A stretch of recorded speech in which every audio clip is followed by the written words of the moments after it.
Shalom, selamat pagi keluarga besar Happy Soul Family. Bertemu kembali di dalam renungan Soul Generation pada pagi hari ini. Mari sebelum kita mendengarkan, mari kita berdoa.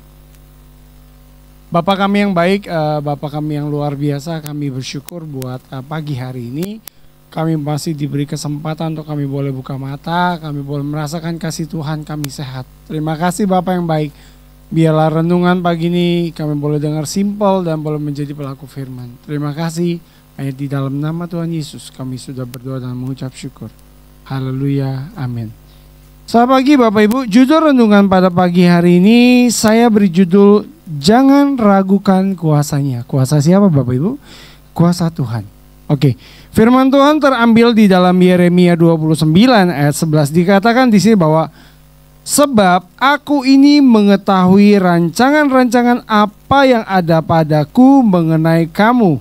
Demikianlah firman Tuhan, yaitu rancangan damai sejahtera dan bukan rancangan kecelakaan, untuk memberikan kepadamu hari depan yang penuh harapan.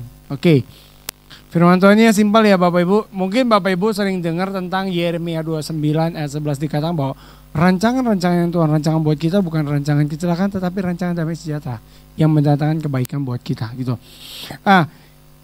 Siapa yang belakangan hari ini suka atau banyak kali kita meragukan kuasa Tuhan? Gitu loh. Jadi berapa banyak dari antara kita beberapa hari belakangan ini itu terkadang suka meragukan kuasa Tuhan. Mungkin meragukan kuasa Tuhan di sini bukan sesuatu hal yang ekstrim ya, tapi melalui hal-hal yang sepele. Contohnya ya, ketika kita harus memutuskan sesuatu hal dalam satu perkara, terkadang jujur saya pribadi terkadang itu cara saya kadang meragukan kuasa Tuhan tuh gini. Karena saya punya pengalaman di bidang itu sehingga membuat saya ketika saya harus mengambil keputusan, saya mengambil keputusan itu berdasarkan pengalaman saya. Yang pada akhirnya sebenarnya Tuhannya maunya nggak kayak begitu. Tapi karena pengalaman saya sehingga membuat saya itu, ini pasti mestinya begini, ini pasti mestinya begitu. Yang sebenarnya Tuhan maunya nggak begitu Bapak Ibu. Jadi saudara-saudara, contohnya ya berdasarkan pengalaman di bidang pekerjaan yang saya geluti di bidang jasa. Jadi beberapa bulan ini saya udah getting a job. Jadi saya as a driver di salah satu perusahaan taksi. Jadi gini, karena saya sudah punya pengalaman.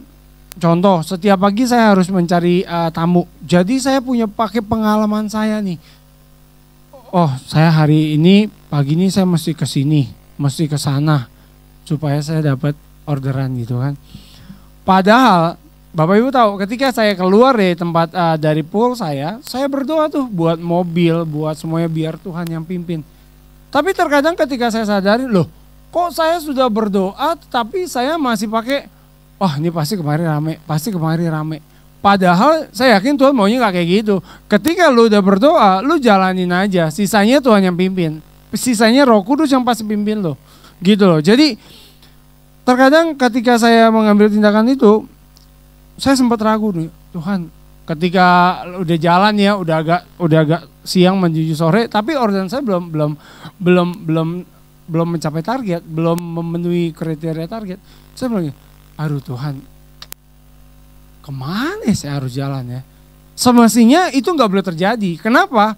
Kan kita sudah berdoa, kan kita sudah menyerahkan sama Tuhan. Artinya percayalah ketika kita udah menyerahkan sama Tuhan, itu Tuhan akan pimpin sedemikian rupa. Contohnya adalah ketika saya mendengar renungan khotbah Bapak Gembala tentang jangan ragukan kuasanya pada tanggal 28 September 2025. Ini saya diingatkan sama Tuhan, lu jangan terlalu banyak mikir. Kenapa? Otak kita tuh kecil banget gitu kan. Ketimbang Tuhan punya kuasa tuh jauh banget gitu. Nah, saya tutup renungan saya adalah dengan kesaksian saya. Ini kejadian sebelum saya mendengarkan khotbah Bapak Gembala, tapi saya dikuatkan banget dengan khotbah Bapak Gembala. Artinya gini, Tepatnya hari Sabtu tanggal 27, ketika itu saya habis dapat orderan yang membuat saya cukup mengecewakan ya, tapi ya udahlah ya. Saya percayakan gini, bahwa Tuhan tahu rancangan-rancangan apa yang terjadi di rumah kita adalah rancangan yang damai sejahtera, bukan kecelakaan. Nah, pas saya harus menentukan arah setelah saya turun dari bandara, saya bilang nih di otak saya harus isi BBG. Kenapa? Karena di sana setelah BBG turun, isi, saya bisa dapat customer di sini. Tetapi ketika di dalam perjalanan tiba-tiba hati saya digerakkan ambil ke kiri ke arah Pantai Indah Kapuk. Oh ya udahlah, feeling saya nih, wah iyalah Tuhan, gas kiri. Pas nyampe kiri itu jujur argo saya masih jauh dari target. Tapi sekali lagi bahwa Tuhan punya rencana dan rancangan yang di luar kendali kita.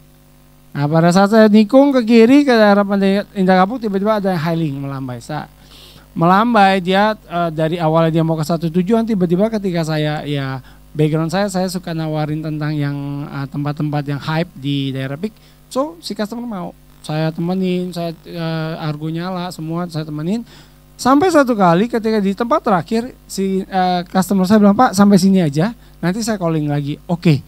Ini lagi saya bilang, aduh kenapa sampai sini, kenapa nggak balik lagi gitu kan. Tapi di sinilah kita boleh berencana, tetapi Tuhan yang menentukan. Tepat setelah customer itu tuh tiba-tiba mobil saya mengalami kendala.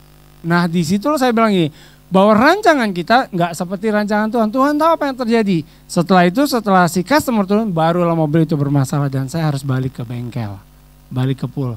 Nah inilah yang membuat kesaksian saya ini menunjukkan bahwa manusia boleh berencana, tetapi yakinlah bahwa rancangan Tuhan itu di atas segalanya. Jadi apapun yang terjadi sama Bapak Ibu, saya nggak tahu apa yang terjadi, masalah apa, atau mungkin ada kendala apa, tetap yakin dan percaya bahwa di luar kekuasaan kita ada kuasa Tuhan yang luar biasa. Jadi kembali lagi saya ingatkan, jangan pernah ragukan kuasa Tuhan, karena kuasa Tuhan itu di atas segalanya. Terima kasih, biar renungan ini boleh menjadi rema, kita boleh menjadi pelaku. Dan selamat pagi, Tuhan Yesus memberkati. Mari kita berdoa. Kami bersyukur buat berkat Tuhan hari ini. Biarlah hari ini kami boleh jalani dengan sukacita, dengan damai sejahtera daripada Tuhan. Dan kami percaya Engkau yang pimpin hidup kami Tuhan. Segala keraguan kami tolak dalam nama Tuhan Yesus. Kami percaya berkat Allah, Abraham, Ishak dan Yakub menyertai hidup kami sepanjang hari ini. Dari kami bangun pagi sampai kami malam mau tidur. Kami percaya perlindungan Tuhan luar biasa. Terima kasih Bapak yang baik, hanya di dalam nama Tuhan Yesus kami sudah berdoa dan kami mengucap syukur. Haleluya, amin. Shalom, Tuhan Yesus memberkati.